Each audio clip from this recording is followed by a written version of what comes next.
माई sweet little वांगशान family. हम then told story का नेक्स्ट पार्ट स्टार्ट करते हैं। Let's start. युद्ध मैदान में अब सब कुछ ठीक चल रहा था। किंग युन झाओ को उसके हाथ पीछे करके स्तंभ ध्वज से बांध दिया गया था। यही हाल वेन रूहान का भी था। किंग युन झाओ ने दांत पीसते हुए कहा, लान वांगजी। वहीं लान वांगजी अपने घोड़े पर आलस से बैठा हुआ था और अपनी आंखें सिकोड़ रहा था। तभी किंग याओजू ने कहा, लान वांगजी, तुम ऐसा नहीं कर सकते, लीव मी। वांगजी ने कहा, तुम्हें छोड़ दूं ताकि तुम फिर से विश्वासघात कर सको और मेरे बच्चों के लिए खतरा बन सको। अपने अस्तित्व और सत्ता के लालच के लिए वेन रूहान ने युन झाओ को बिना किसी हिचकिचाहट के दूसरों के जीवन का बलिदान कर दिया। वांगजी ने कपड़े बहुत खूबसूरत थे, पर वो खून से सने हुए हैं, लेकिन फिर भी वह मैदान पर बेदाग दिख रहा था। यह स्वाभाविक दबाव दिख रहा है। वह राजा युन झाओ और वेन रूहान के साथ एक तीव्रता और विपरीतता का निर्माण करता था, जो मंच पर बंधे हुए थे।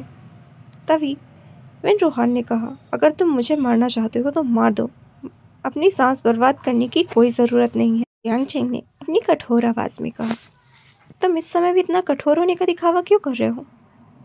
लान वांगजी, इस निर्दयी राजा वेन रूहान को मारने में जल्दी नहीं करनी चाहिए।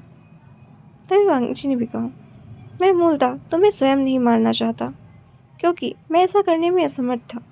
हालांकि तुम हत्यारे हो, तुमने मेरे दोस्त के परिवार को मारा, मैं तुम्हें बिल्कुल नहीं छोड़ सकता।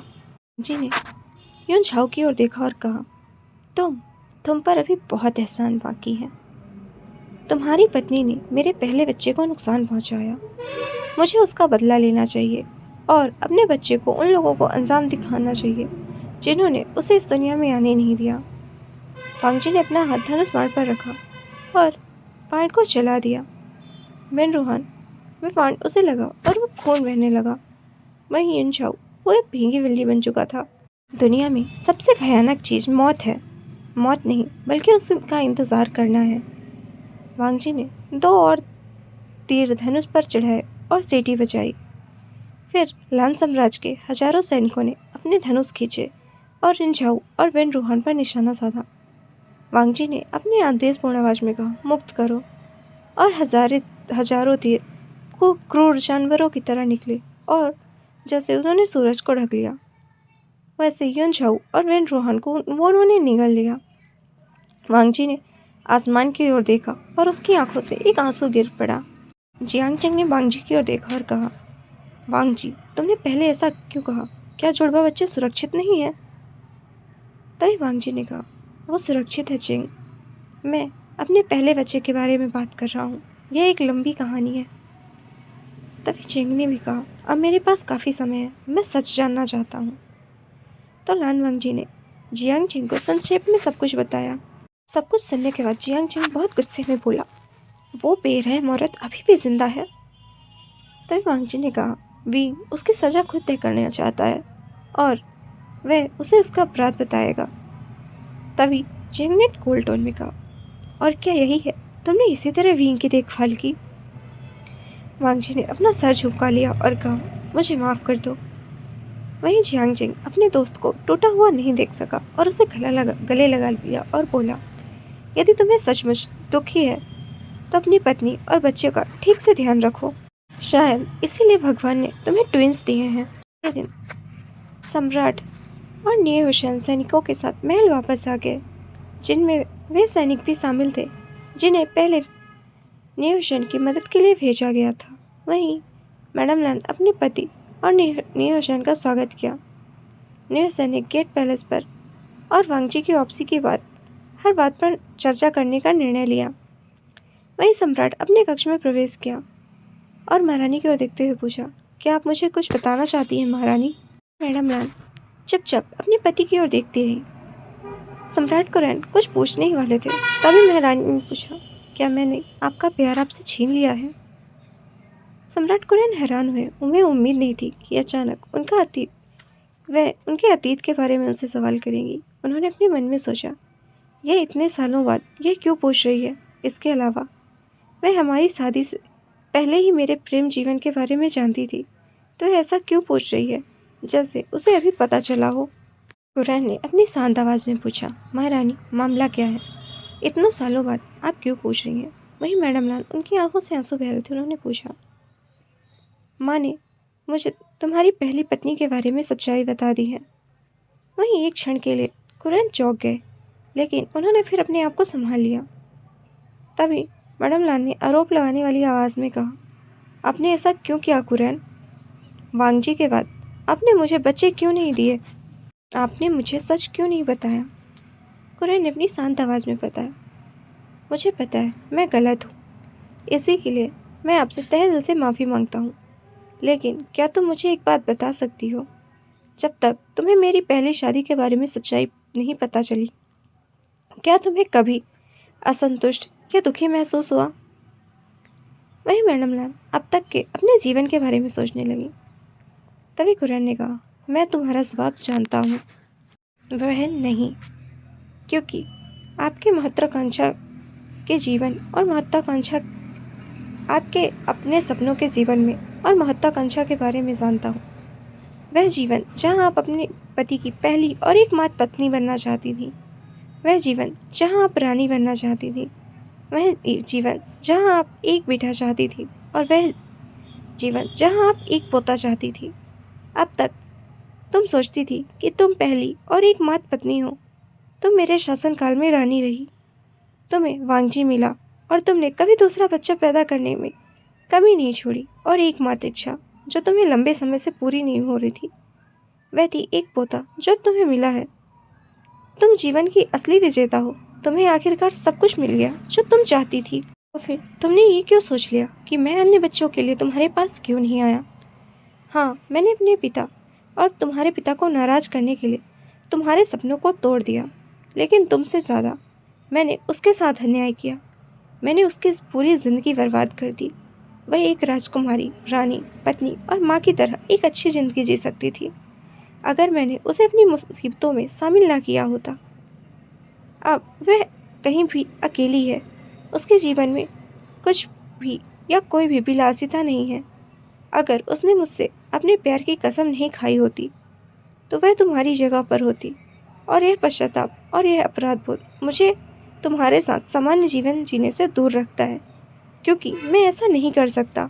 आपसे शादी करना मेरी जिम्मेदारी है, क्योंकि मैं अपने पिता के अभिमान को नहीं तोड़ सकता, और मैंने अपना प्यार चुनने का अधिकार खो दिया है, क्योंकि मैं सामान्य व्यक्ति नहीं हूँ। मेरे पास कई चिंताएं हैं और कई जिम्मेदारियाँ भी।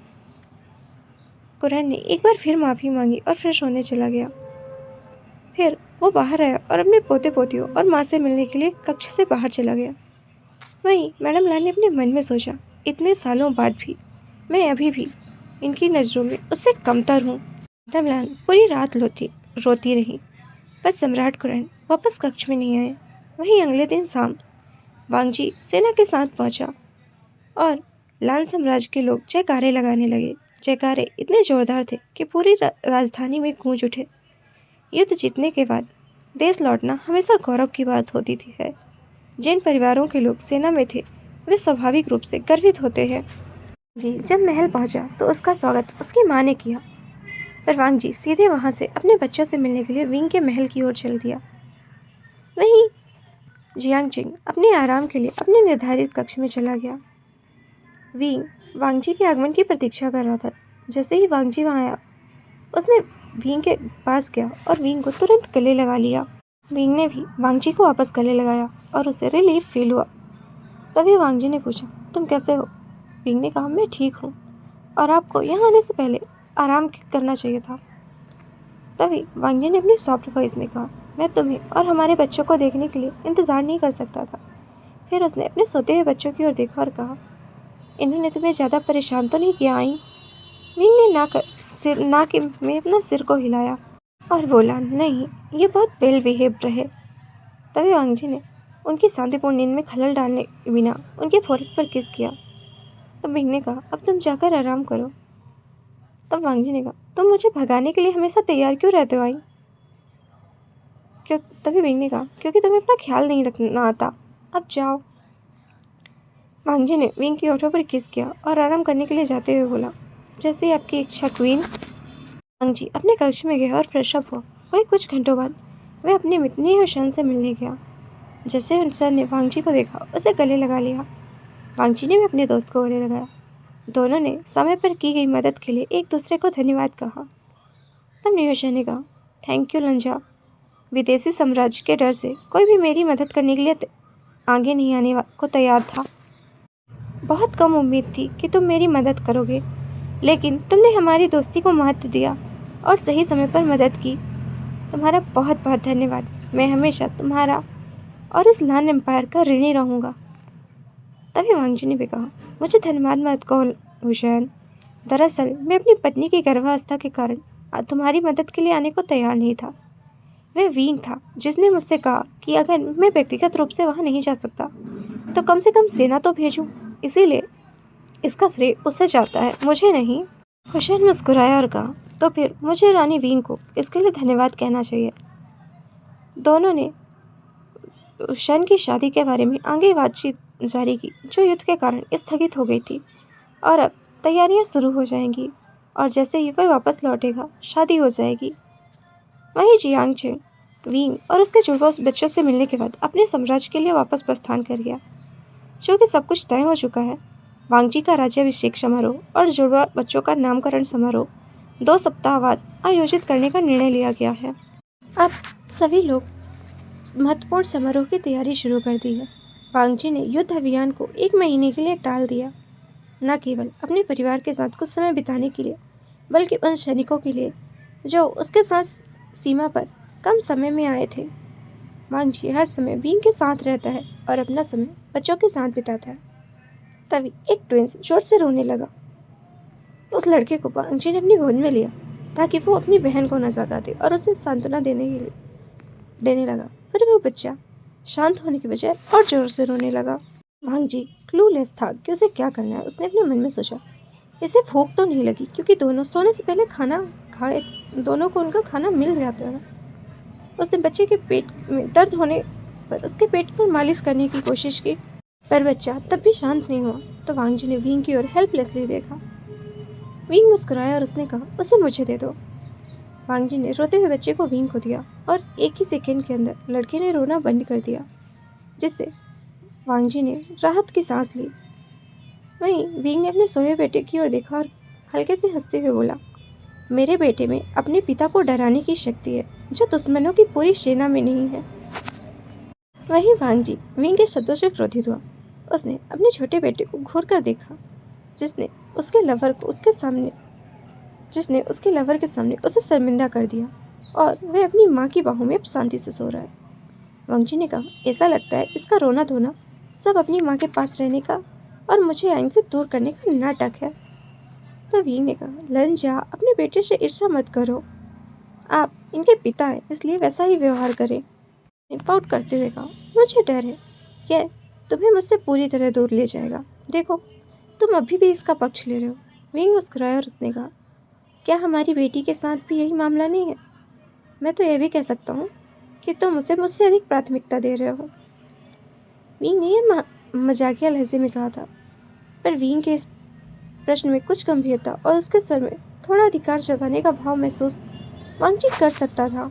वींग के चेहरे को अपने हाथों में लिया और उसकी आंखों में देखते हुए अपनी सॉफ्ट किंतु सीरियस वॉइस में कहा, जब प्राथमिकता की बात आती है तो वह जो हमेशा मेरी पत्नी पर रहेगी, मेरे बच्चों से पहले। तुम माय डियर, तुम इसकी चिंता मत करो।